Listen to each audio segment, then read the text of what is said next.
Jumbo, welcome. So pleased that you're joining us here on Operation Power, a voice for Black radical politics and revolutionary change. So pleased that you're joining us each time on Black Power Media this Thursday, each Thursday at 7 p.m. My name is Inez Barron, and I'm joined with my co-host, my husband, the bold, the outspoken, the uncompromising, the unbought, the unbossed, the one, the only. Charles Barron, and I always say I'm just a humble servant, trying to do the right thing for our people, motivated by revolutionary love, and with the love of my life, my wife of 43 years, the stunningly beautiful Thank you. and the intellectually brilliant Inez Barron. Thank you so much. We've got an exciting topic for you this evening. It's organizing for liberation, and we also have an update on the health of our brother Mumia Abu Jamal. And our guests that are going to be talking to us are none other than Kalanji Changa and Sister Pam Africa, Warrior Pam Africa. So we invite you to let somebody else know that this is on the air and join us for an exciting topic. But first, we like to give homage to all of those who have been in the struggle and have made their transition and are now amongst the ancestors. We know we did not get where we are right.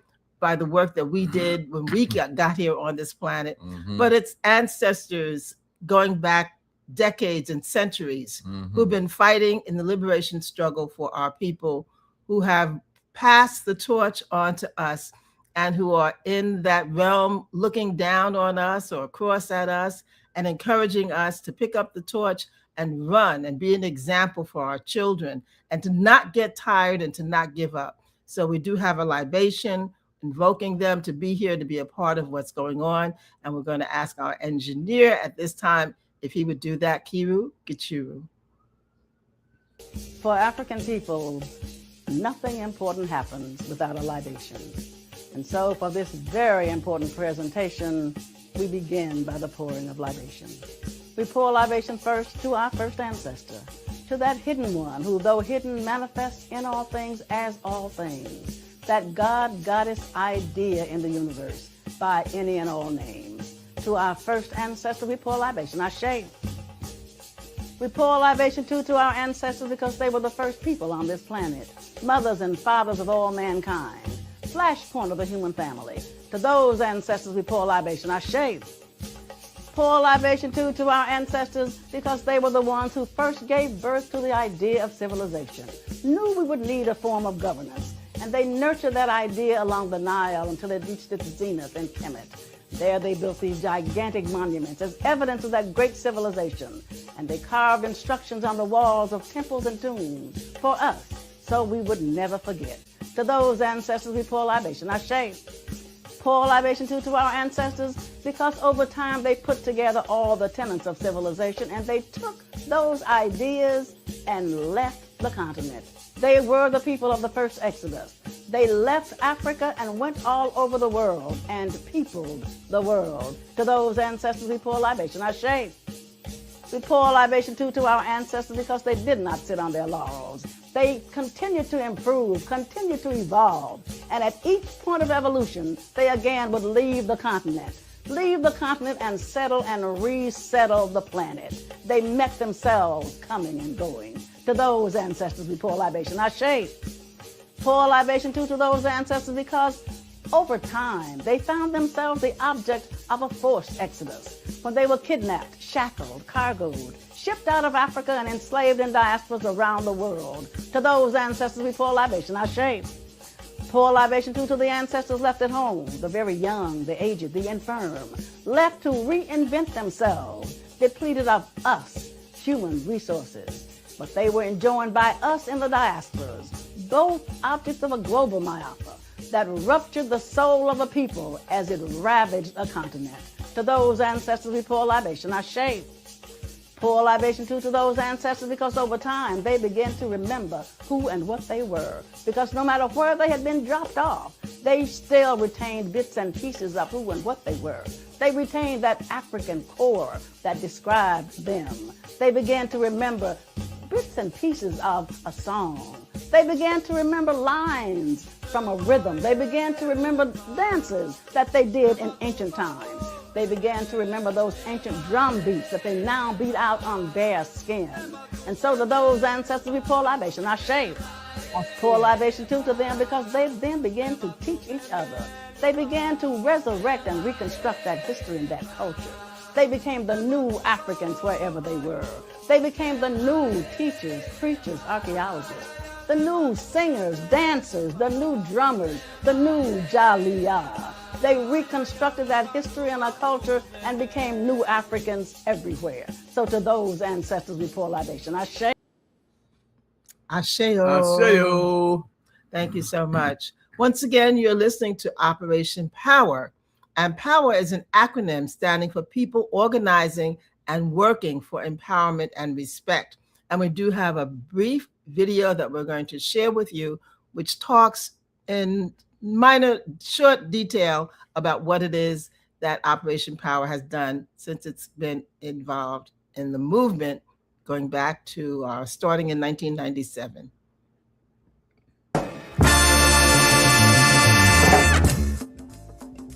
Operation POWER stands for People Organizing and Working for Empowerment and Respect. Operation POWER is a grassroots social justice organization founded by local community stakeholders, which includes activists, organizers, and leaders who understand that the system as it is currently structured is destroying us and our communities. The system, the capitalist system, one that promotes human greed over human need, one that promotes profit over people, needs to be dismantled. These local community organizers recognize capitalism needs to be destroyed and replaced with socialism. Operation POWER was founded in 1997 with the understanding that uprooting capitalism needs to begin locally. Operation POWER understood that our communities are the perfect vehicle to dismantle this parasitic capitalist system brick by brick, and the economic, political, and cultural institutions and other systems in place in our local community infrastructure. Whether it's the local school board, community board, city council, state assembly, all represents mechanisms to control the destiny of our people. Thank you. Just a little piece of what Operation Power has done. And we do want to highlight 3 books. We want to invite you to go to Barnes & Noble's online and get your copy of Speaking Truth to Power by none other than our own Charles Barron. And it's a collection of articles and essays that have been written over time. The next book we want to call to your attention is called It's Not You, It's Capitalism, Why It's Time to Break Up and How to Move On. And it's written by Malika Jamal. And it's a great examination of capitalism and other economic systems that we are faced with that are oppressing us. The next book is actually a novel called Black Rising, and it is written by Kevin Barron, and it is a page turner. And it's the first in a series. The second in the series is called Black Rising, Home and Abroad, and it continues with the theme and the characters of the first book. And the third book in the trilogy is called The Threat. Those 3 books are by Kevin Barron. All of these books are available online through Barnes & Nobles, and we do invite you to get your copy. You won't be disappointed with any of that. Well, we're going to move to our topic. Before we do that, we're going to share a little bit of current news and things that are happening round and about. You may have heard of the tragedy, the horror that took place in Centuria, Mississippi, and we're going to have some presentation on that. A 1-year-old boy, his name was Cohen Wiley, 1-year-old toddler, killed by police. This is what the crowd looked like Tuesday outside of the Walmart off Highway 51, the same place where 2 days earlier, reports of officers responding to a shoplifting call ended in the death of 1-year-old Cohen Wiley. The officer who fired their weapon is now on administrative leave. Now, the Mississippi Bureau of Investigation reported officers saw 2 adults running out of the Walmart with a child, and they got into a car. Officers then reported that the driver nearly hit one of them, and that's when the officer fired their weapon at the car, hitting the baby boy, who later died at the hospital. Attorney Ben Crump is representing the Wiley family. Memphis and Mississippi attorney Van Turner is assisting those legal efforts locally. I compiled some clips starting with video Attorney Crump released today. This is Wednesday. This is when we're recording from Cohen Wiley's mother, Valencia Wiley, who says she and her friend were the 2 adults involved in the reported shoplifting call. As we was leaving out the Walmart, they tried to stop her, but I kept walking because it had nothing to do with me. By the time me and my baby got in the car, she came, and then when we was backing up, they was running out the come. I raised my baby up because they withdrawed their gun. She had no tent. I raised my baby up trying to show them that he was in the car. By the time I sat my baby down, it was like 3 to 4 shots. One of the shots hit him in his rib cage, and the other shots hit her in her arm and her thigh. And we left and went to Senatobia hospital where he was pronounced dead. Self-checkout, they can see, it's cameras, they can see when she got the diapers and walked out. They ain't charged me with nothing. They just let me go. We want the videos released as soon as possible, all of the body cam footage, the service vehicle footage, and we would like to see the footage from Walmart. I cannot allow expediency to overtake the quality of the work that we're expected to do in these types of cases. Hopefully we can get something done about this situation. Get the police chief fired. That was definitely the one that did the murdering. He need to be fired. He need to be charged. We're going to open it up to discussion now. Otis, I'll have you start us off. Obviously, emotions are high, tension, because, of course, the death of a 1-year-old is going to make anybody just feel extremely heartbroken there. Right. So you're, cut it there. That's a damn shame. And I'm warning America, Black people are not going to continue to allow you to murder their babies over some diapers and then drag the investigation talking about you don't want to show the footage yet. You can continue your investigation and show the footage. 1-year-old baby around some diapers, and then they'll charge people like me with trying to inflame stuff when I say that our people are not going to continue to do this and not protect themselves by any means necessary. Inez? Ashe. We've got to protect our children and our people in our communities from this violence. The other piece in the news was, as you heard around the country, there was a seismic political shift in New York politics. The Democratic Socialists of America, along with their mayor, Zohran Mamdani, had a mean sweep of the establishment elected officials in the Democratic Party. Let me say this right quick so we can get to our guest. For us, for Black people in New York City, the answer is not the Democratic Party, nor is it the Democratic Socialists of America.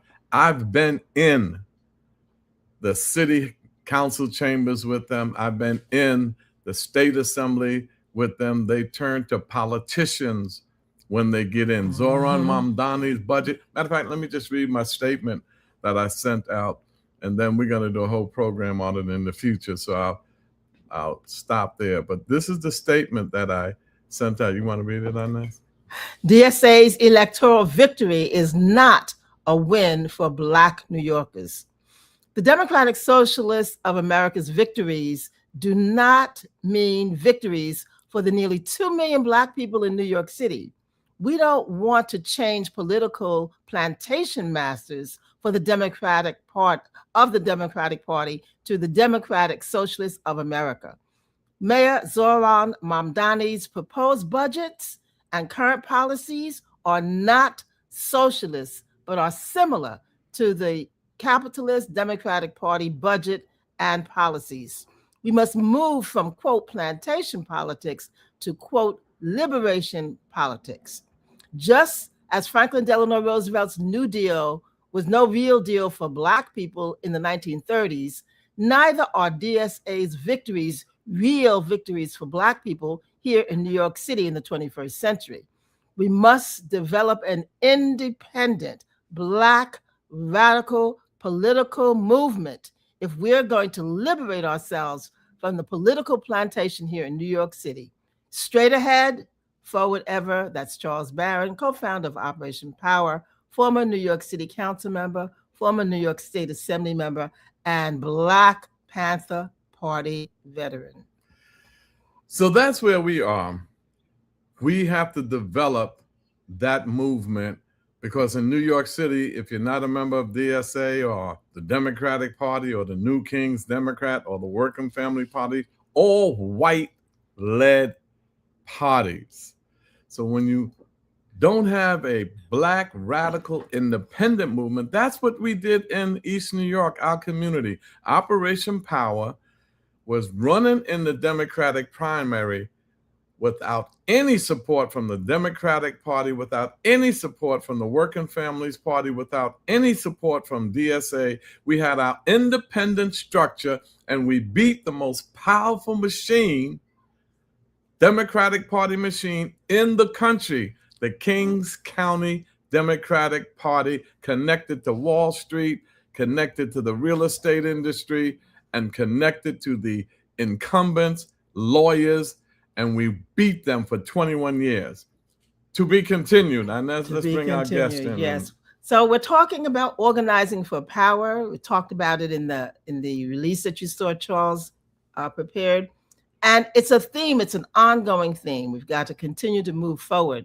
So the topic we have is organizing for liberation. And the topic is going to be presented by none other than Kalonji Changa, who, as we well know, is the co-founder of Black Power Media. He's also an author and an organizer.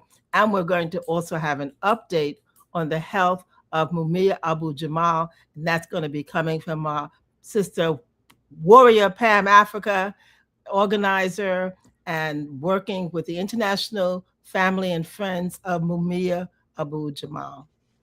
Well, we want to welcome Brother Kalonji, and Kayru, you can put up the flyer because it says organizing is the new cool. Now, I know we're on the flyer. Thank you for that, Kalonji. But beautiful flyer. Yeah, he has some powerful people coming. I'm going to let him break them down. But this is what it's titled, Organizing is the New Cool. It's a summit. It's a virtual summit. It's going to be this weekend, June 26th through June 28th. We'll be presenting on the 27th. And when I let my brother take it from there. Matter of fact, this is a master organizer. I know he's the author of a book, but maybe several books. And I know he has this Black Power Media, but he is a master organizer. So you want to come to this summit and learn more about organizing. But Kalonji, why don't you take on from there, let people know who will be there and what's going to be happening. Yeah, first and foremost, I appreciate the kind words, and I'm serious about that.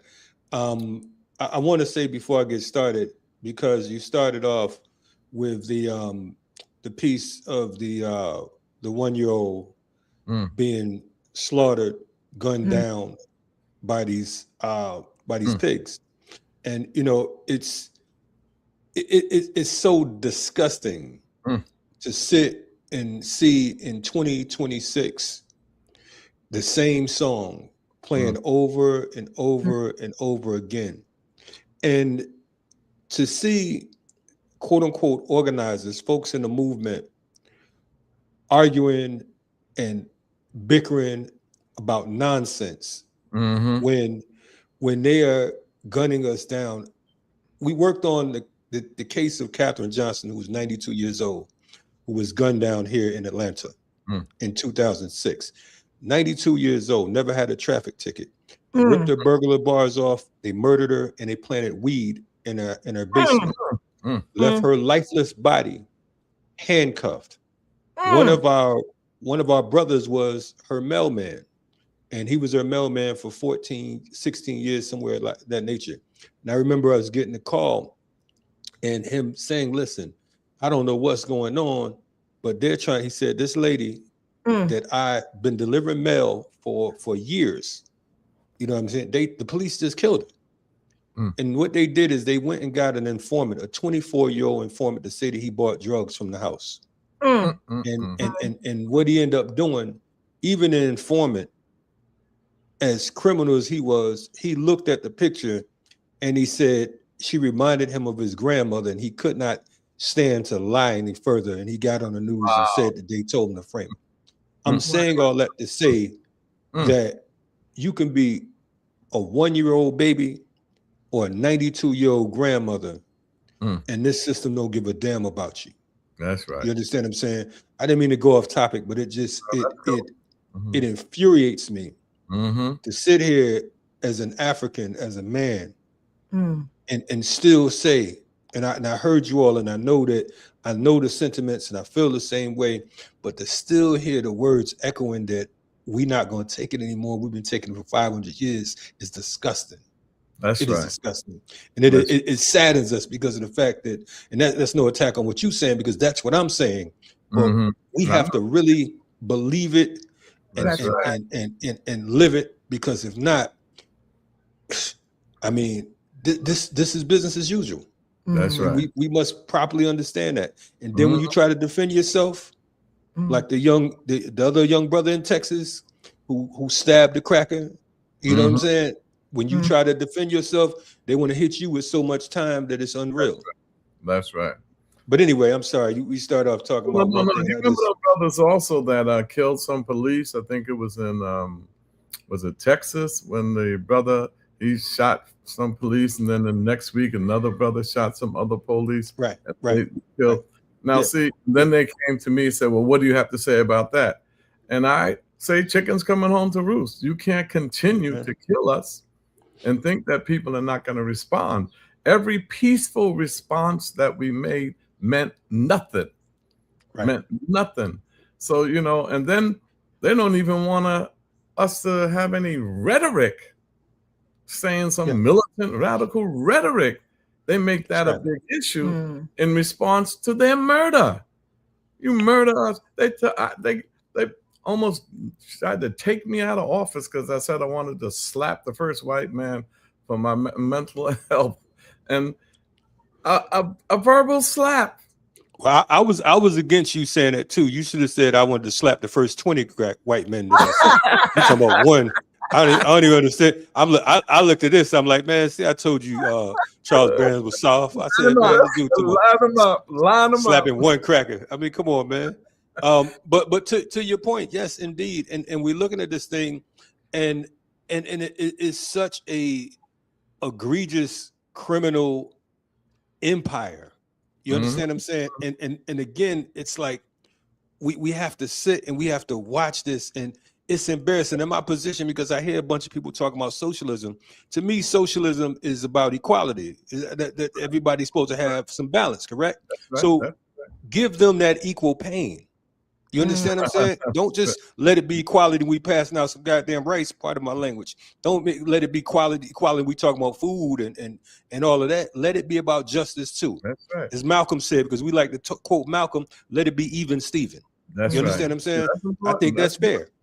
And we shouldn't let any of our neoliberal sellout Negro leaders come tell us they need more training. No, or they need more cultural sensitivity. My thing is that let them go to jail for the rest of their lives, and I will send them a book on Black history while they're in jail for the rest of their lives. Or let them pay the same pain that we're paying. We're not the only ones that could bleed and go to funerals. So we need to really organize. Now that could segue us right into this important summit, because we can't just mobilize, we got to organize. For sure.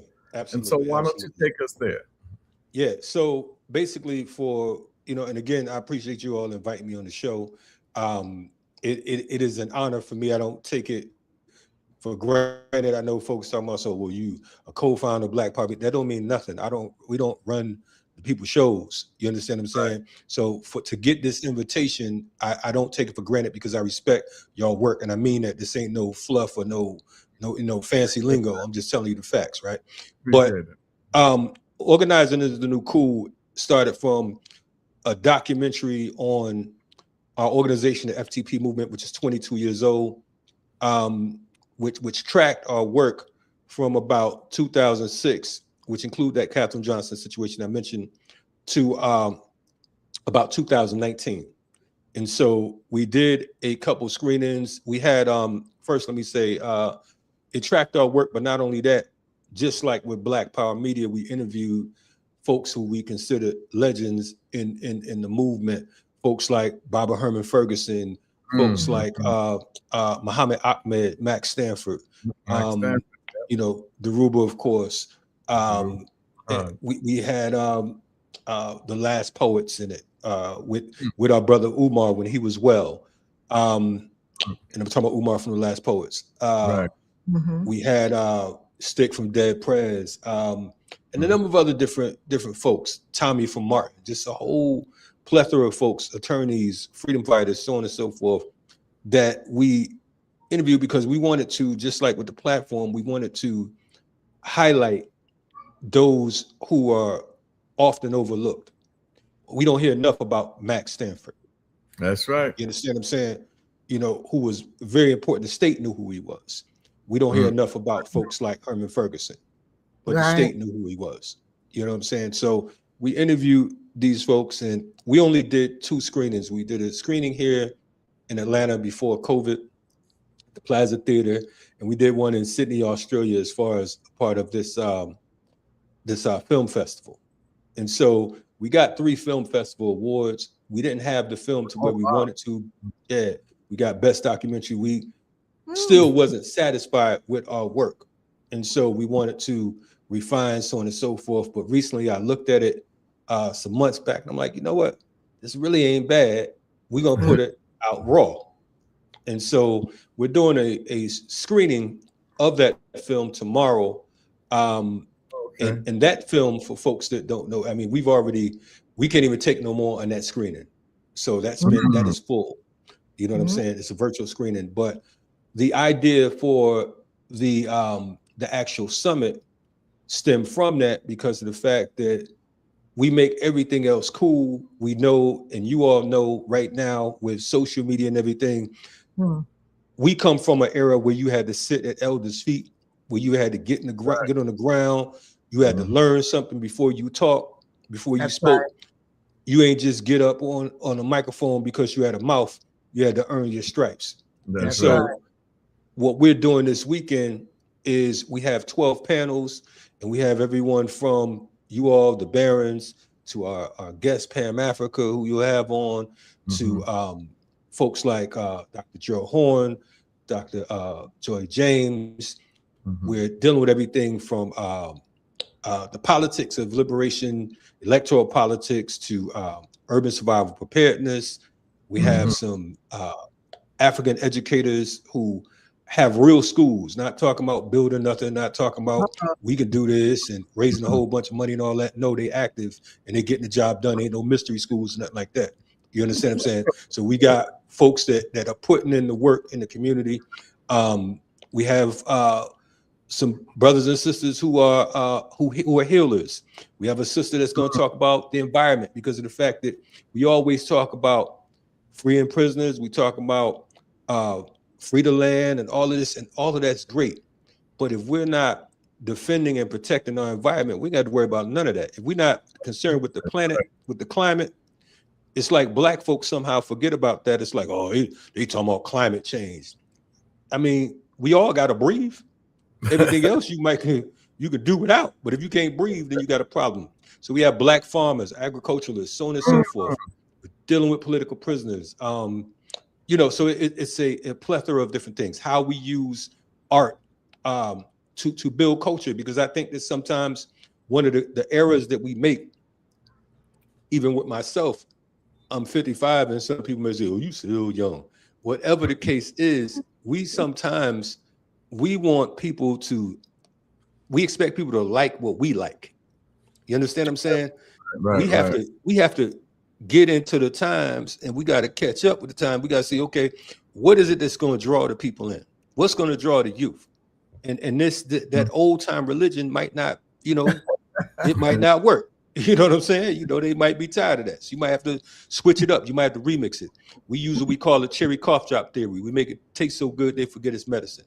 So we got, again, we got members of the Last Poets, members of X-Clan, so on and so forth, a whole gang of folks, over 40 different presenters on 12 panels Saturday and Sunday. And we're absolutely grateful. And the reason we're doing it virtually is because oftentimes we talk about how there's no money in the Black community. Everybody don't want to get up and fly and go in the hotel and hobnob with a bunch of people you really don't like in real life. You know what I'm saying? But you can, from the comfort of your home, you can do what we're doing right now. That's right. And we can educate and inspire and move from there. I'm sorry, I know I went on a rant page. But, no. This is good. Now, let me ask you a couple of things. One, make that distinction between mobilizing and organizing, because there's a lot of motion, a lot of movement, particularly organizing in a reactionary sense. Now, I know we have to react because there's so much coming at us, police brutality, poverty, you name it. But organizing for power and organizing and not just mobilizing and waiting for them to kill a baby before we hit the streets, or kill a 92-year-old grandma before we hit the streets, or shut down a school before we hit the streets. The importance of the proactiveness and the power of organizing. I'm gonna do as our brother Malcolm was saying, make it plain, right? Mobilizing and organizing is necessary, right? But organizing is sustainable. Mobilizing is a party and often reactionary. Mobilizing is like, they did this, we got to go boycott. We ain't gonna let them do something. And we do that. We wear out our shoe leather, and every time they kill one of us, we back to the streets. We're gonna protest. We protesting this, we protesting that. That's beautiful. Mobilizing is the Million Man March. You know what I'm saying? You can all go out there. We can have a good time. We could be black on black and black again. Organizing is the Black Panther Party. Building community programs. You understand what I'm saying? Making sure there's sustainability. Making sure that we're organizing, not just building survival programs, pen the revolution, but building beyond quote unquote revolution. Because everybody could talk about, we need to do this, we need to do that. Listen, man, if you can't put a seed in the dirt, I don't believe you're gonna fight for nothing. You understand what I'm saying? If you can't run up a flight of stairs, and I'm not talking about elders, I'm saying folks my age and younger. If you can't jog a mile or two, you ain't fighting these crackers. Because when you talked about that training earlier, they've been training for 500 years. So when folks talking about they need training, they not perfected it. They train to do what they do. They just need training. That's like telling a pit bull, well, look, man, we want you to be a good pit bull. We're gonna take you to the dog show, or manicure you, put a bow tie on you. So you got to act right when you come around the dogs. The pit bull gonna do what it do eventually. Right. And so that's what it is. So again, mobilizing is good short term, organizing is long range. Organizing for power means that we're moving beyond just this system of oppression. I love what you all do because of the fact that I've never been for electoral politics, but on record, if you look at anything that I've done in the past 20 years, I would always say, the only politicians I trust are the Barons and Cynthia McKinney. That's what I've always said. That's on record. Cynthia, I organized in the street with her in the hood. When Katherine Johnson was murdered, we was out there together. You know what I'm saying? And she made not only the media, the mayor, the chief police, she would even talk to them until they spoke to me. Wow. And just straight like that. Now I don't know, like, look, he organized this, you speak to him, then I speak to you. I remember this white reporter one time, another reporter was interviewing me, and so she tried to go over to Cynthia and she said, so such and such. Cynthia said, did you just hear what I said to you? I said, you talk to Kalanji first. White lady was all messed up because they don't play with her. But like I said, I appreciate the fact that you understand your role. We all have a role to play. We don't necessarily have to agree with what each other do. We might have to be on the same page, but we got to be on the same book. So I appreciate because of the fact that this is a multi-pronged attack. And if we're talking about nation building can't look like everybody think like you and I. That's right. That's not what a nation is. There's no nation on the planet like that. There's going to be some disagreements. There's going to be people thinking for themselves. And if not, then you have a bunch of zealots and you'll have some type of Jim Jones situation eventually. Yeah, Cynthia is a special sister. I went to the Gaza Strip with her. It was with Cynthia, myself, George Galloway, who was a parliamentarian or politician from England, and Dead Prez, Matulu. Matulu was there with us as well. So this is a very special system. When you go to Palestine, to the Gaza Strip, that's a real risk because they were threatening us and saying they're going to put us on some list because we're going to meet with terrorists, and one person's terrorist is another person's freedom fighters. So, but Cynthia, she was bold, and I have nothing but the utmost respect and admiration for Cynthia McKinney. And that's, we're so proud of the work that you're doing, Brother Kalanji, the years that you've put in, and the consistency that you have shown, and your willingness to make sure that we do the outreach to bring our youth in. And as you talk about using those platforms that they use, we've got to speak their language. We've got to make sure that they understand that, yes, we've got the experience, but we're looking to them to continue to carry the torch. So we've got to get that interconnectedness, got to get them to understand what we've done in the past that worked, and then ask them, what are they doing now? How do they see the use of AI and technology and all of that, so that we can get the message expanded? We talk about people who were before us, who didn't have the technology and all of the mechanisms for mass communication in an instant. So we're looking forward to having that kind of exchange with young people. How do you feel that that's going to be able to manifest itself in this gathering? I think that we made a concerted effort, and I appreciate the question. We made a concerted effort to go to folks that are tried and true, right? There are a lot of popular folks, but popularity don't win the game. You understand what I'm saying? So we went to folks who we respect, and so this particular gathering, it ain't for the weak. It's not about the and the numbers are good, but we're not looking at the numbers. We're looking at, we're looking at as Imam Jamil was talk about. He said if you had 10 people that's really down, you got more than most. And so the thing is, when you talk about mobilizing, we want to get a whole bunch of people out there, and we feel like if you got 1,000 people, that you doing good.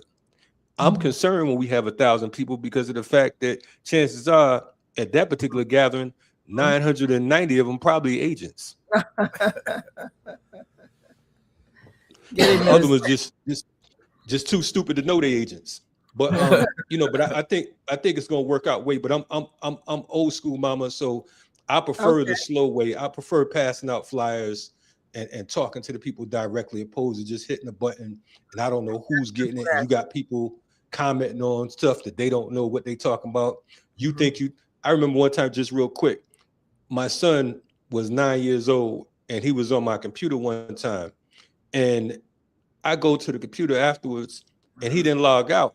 And I noticed that he was arguing with a grown man about COINTELPRO, and he was handling the man, and he was 9, and the dude don't even know you arguing with a 9-year-old. You understand what I'm saying? So again, this is an example. We don't even know who we talking to on the internet. That's true. You know what I'm saying? So like I said, I like to know that if I see you in the streets, like with us, you can't join our organization. You join by keep coming through with that work. You understand what I'm saying? Ain't no, where can I sign up? Sign up. pick these bricks up over here, go clean them toilets over there. We about to go do this over there. Like Imam Jamil said, you know, if a dude, they said, how do you COINTELPRO the master? He said, if a dude bump his head 5 times a day against the floor, either it's going to drive him crazy, drive him insane, or he going to do the right thing. You know what I'm saying? So that's the kind of formula I think. Gabriel, can we get Pam on? Is Pam having some difficulty? I'm waiting for Pam, man. They got me running my mouth. I think looking good, my sister. How are you? I'm doing great. And as long as we got the strength to gut punch these suckers, I'm doing good. Yeah. I missed the first 23 minutes. Oh, okay. I don't know what was going on, but whatever it was, I know I want to replay it so I can hear it. Okay. Well, Pam, much as Kalonji and I speak to you, you already heard it. So we ain't say nothing new. We need to hear. We just want to hear your new update. What's happening with Mumia and what's going on? Okay, Mumia is in the same position that he was in when we did the march, the 12-day march through the rain, the sleet, the snow, and the hail, through Ku Klux Klan land, to make the point and all that, you know, we was demanding that, you know, Mumia get, you know, the eye treatment that he needed. And it was successful and all because we was able to reach people that we never reached before and give them our story. And the welcoming that we got going all the way through this land was and I'm saying I want to point to we do these things out of desperation because we understand that every day that Mumia is in that prison and all that means it's another day closer and all to his death, his freedom and I say that, you know, very clearly because they have tried several times to kill Mumia. Ancestor, the gods of life, keep Mumia going and keep us, you know, on our toes in order to continue to work not only for Mumia but for everyone else. When we do these marches and these demonstrations for Mumia, people and their families were saved from the horrors of hepatitis C because people was able to get it. Now, this march here is to bring attention, you know, because one thing this government has said, and they said it several times, and all we got to do is wait them out. And you know, it'll be on, and then they so shocked because we're still here and the numbers change. But if we stay consistent and all people continue to come and we continue to put that word out about Mumia and all political prisoners. Dr. Ricardo Alvarez and who is Mumia's consultant because they refuse to allow the outside doctor to come in and you know and Minister Farrakhan offered, you know, his doctors and things for Mumia, but everything was turned down. But Dr. Ricardo Alvarez, and wait a minute, I have to give credence to the Panther first. And Joseph, oh God, what is Brother Joseph's name? He's a veteran Panther.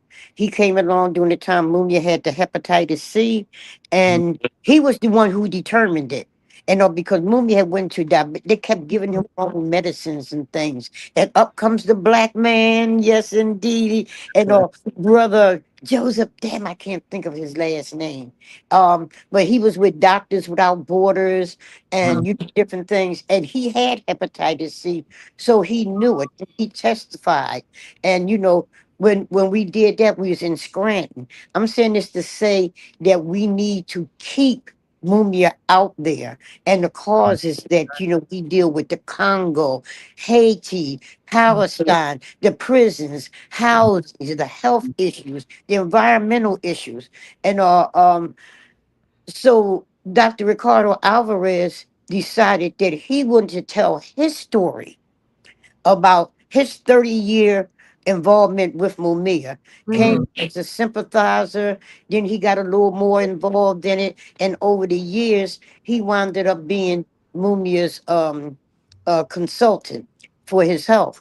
But in what he discovered, in his going through Mumia's health records, which Noel Hanrahan was able to raise the money and get those health records for him. And they found out that Mumia, when he had that diabetic, went into that diabetic coma, the situation with his eyes was the second time they failed to deal with it. And they know full well that when you be in a diabetic coma and or almost into it, you have got to examine the eyes. You have got to make sure that is their part of their protocol. And when Mumia got to the point that he was, I'm just, it was so many attempts on Mumia's life. And it was over. So we did the march that brought a whole lot of attention and stuff. And now we're doing this 24-hour vigil after Dr. Ricardo Alvarez and tell his story of what he found out and why he's asking for a proclamation of liberation for Mumia on July 3rd. That was the date in 1982, July 3rd, that they sentenced Mumia to death.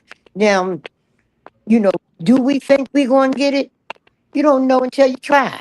And and the thing is to, our point is to grab as much people as we can and bring them into not just the story of Mumia, into total liberation, which a lot of people don't understand. But really important that people come because the 29th starts their Freedom Week in Philadelphia. They've been partying and BSing, for the month. And but it kicks that day off, and when he have his press conference, we're asking people to come in because this is show and tell that we still here. No, we're not doing July 3rd, 4th, and first, second, third, fourth, fifth like we usually do. And make no mistake, we working. We working the way we want to work. We did not have honestly enough people in order to do the job for weekend properly. The way we usually do it. You gotta switch and turn and keep your point going. So wherever they look at on during this July 4th weekend, they're gonna see Mumia. Because you see them in environmental issues. You see political prisoners issue, every issue they have. But we're kicking it off to let people understand. When people ask me how is Mumia doing, Mumia, and are you hear him with the commentaries, and are and speaking on different radio shows, Mumia health isn't well. And how could it be? They gave him hepatitis C, and he had to have a double pass, what is it, double pass heart, heart thing. And they gave thank you. They gave him, diabetes, which he's over that, but Mumia is still itching. The thing that I was telling people years ago, he is still itch. No, not as bad as it was before. And because people who have worked with Mumia and in able to deal with him with these people that's dealing with him, he's able to let them know what it is that he want and what he don't, because he have, and I think all prisoners should have someone on the outside and that's able to let them know, man, you can't take that pill. If you take this with that, this is going to cause this. This is the thing you have now. He went to for a checkup dealing with the eyes, and they wanted to keep him overnight. Mooney like, oh no, no, no, no. And they explained to him his blood levels was down very low. And they kept him in, and what they found out, two of the medicines he was taking was causing that problem. Now this that they really give a damn about Mumia, but it's the pressure that we put on them, about Mumia. Some things, and you had some doctors and that hear us. Because the eye doctor that was going to be dealing with Mumia, that Mumia trusted, lo and behold, we dealing with this terrible problem with his eyes, and he told him that it can be fixed, and he had a couple things to do and it can be fixed. And he winds up dead. I don't know how he died. You didn't saying it, but he is no more. You know, So again, we're asking people to come there on the 29th. You can take the Chinatown bus down. You can take the, all these different buses. Come down, say what you got to say, and leave. We're doing a 24-hour streaming.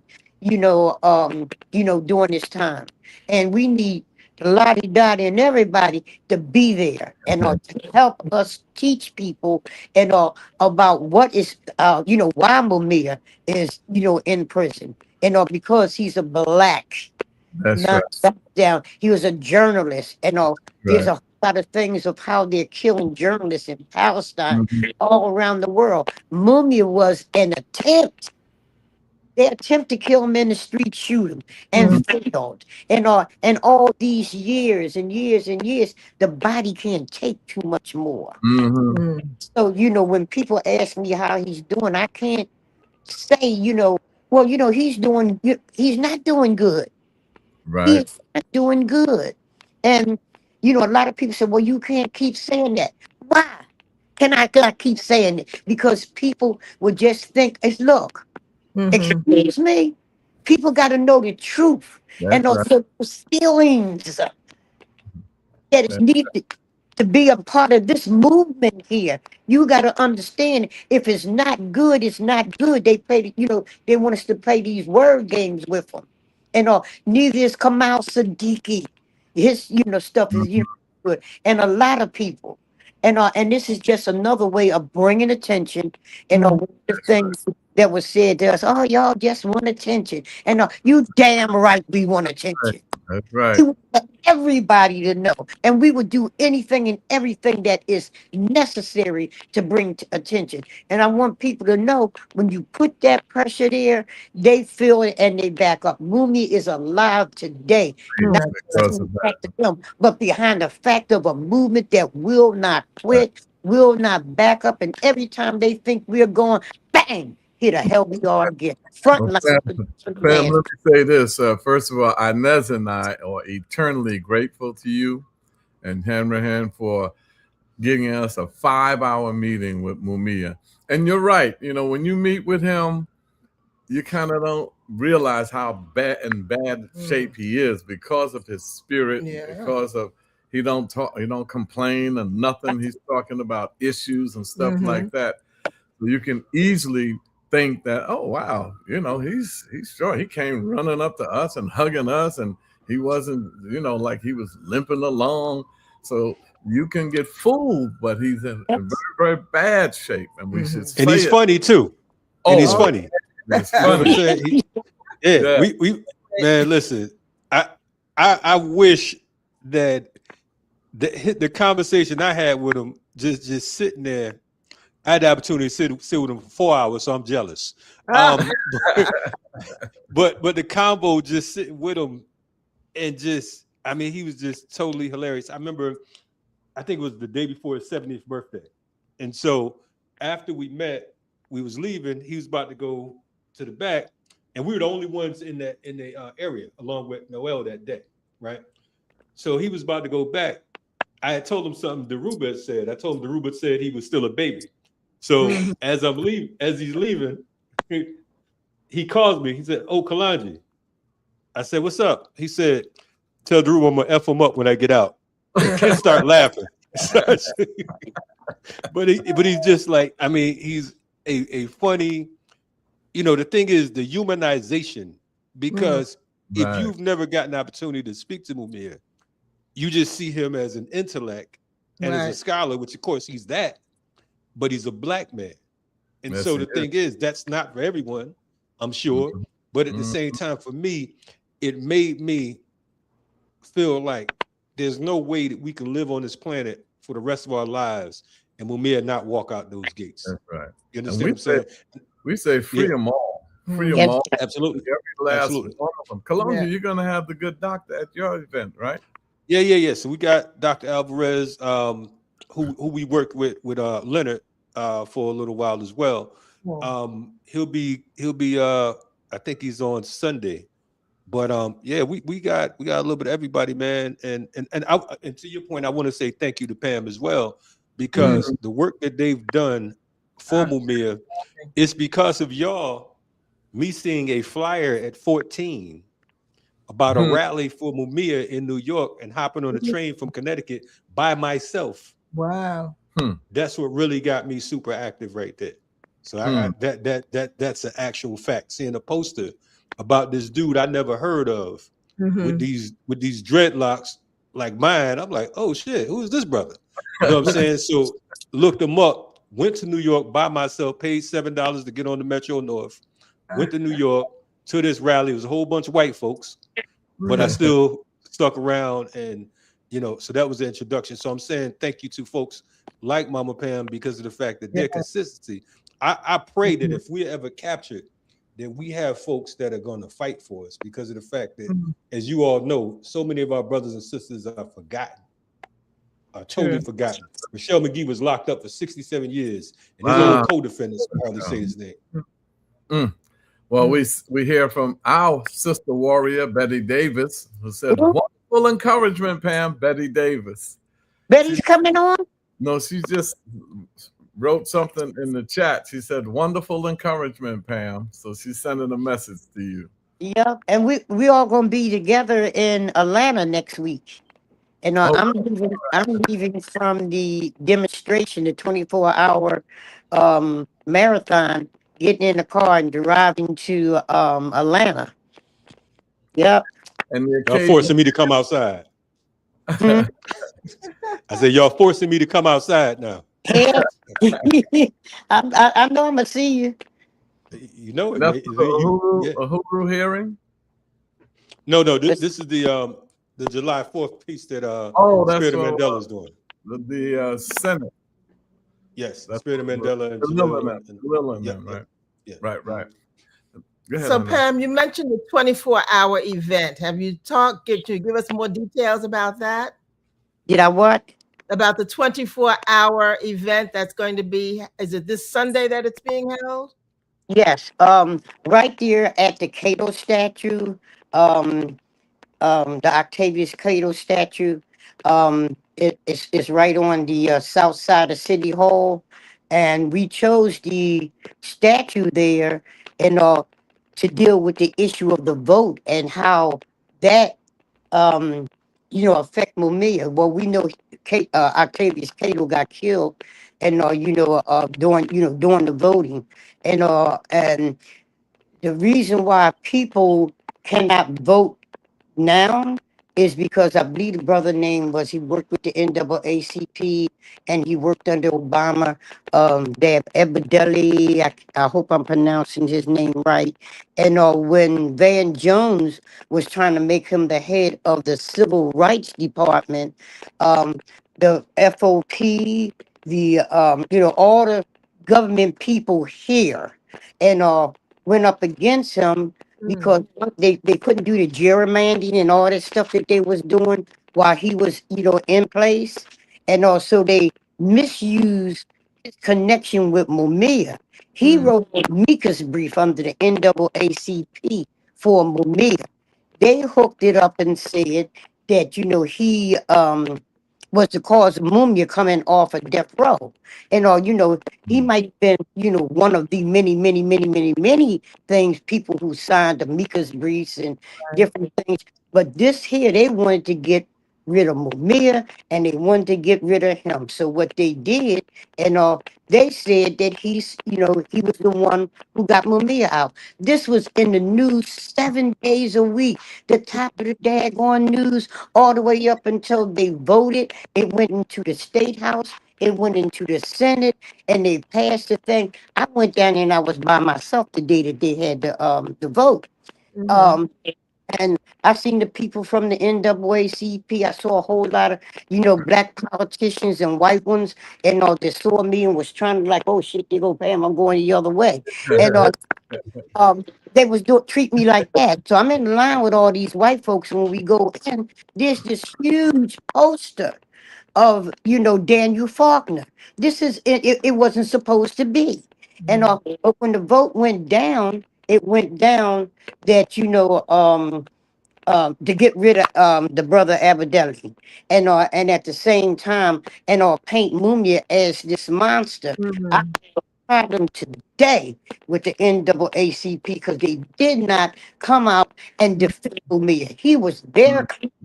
What they said to us that they don't go out and do that. And the thing is, if your lawyers is not coming out defending you, when That's you right. know you turn around and say that's not what we do. When I see y'all, when I see you, involved with some of every darn thing, you are me as attorneys. That's right. That's Say- right. People will say, well, have y'all ever been to the president? We done demonstrated with him and everything else. How it is. They need to start doing stuff. Pam, we run out of time. However, we are going to have y'all back again. As always, it's just not enough time to say all that we want to say. We are going to have Segun Shabaka on our WBAI program tomorrow from 5 to 6, WBAI.org, because the International Arts Festival is coming to Brooklyn, New York, as it does every year. And I wanted to leave with that, saying to Kalonji, bring us home in explaining in 2 seconds the power of culture, using culture as a weapon for liberation, and some of the cultures that's going to be at your event. Yeah, okay, definitely. Again, thank you for having us. The power of culture. First off, we say there ain't no culture without agriculture, is one of the elders. There you said, go. Right? There you go. That's the first thing. And we'll say that we are who we are because of our culture. And until we keep that in mind and understand that, as Stephen Biko would say, that culture is a weapon, we will always be defeated. We'll keep running around white folks talking about Marx and Lenin and all that other stuff that's cool. You understand what I'm saying? But we was African before they knew who they were. And so we're gonna keep it on that note and we'll say that we're gonna have all kinds of culture. That's why organizers New Cool. Check us out this Saturday and Sunday. Right here. How do they check you out again? You want to give them the information? Yes. So go to any of our Black P.O.W.E.R Media social media pages. Organizers New Cool. I love this brother Kiru. That link right there that you have on the screen right there, Kiru. When you was absent, I told him, I said, man, ain't nobody like Kiru. He did. Yeah, follow that link right there, and that'll get you the way you need to be. We appreciate you. Love to both of you. Thank you. Mama Inez, for keeping Baba Charles in order. Mama Pam, I'm gonna see you soon. Love and appreciate y'all. Yeah. Thank you. Much love, and as we say each and every week, that the truth shall set you free, and power is the great equalizer. Black power. Amen.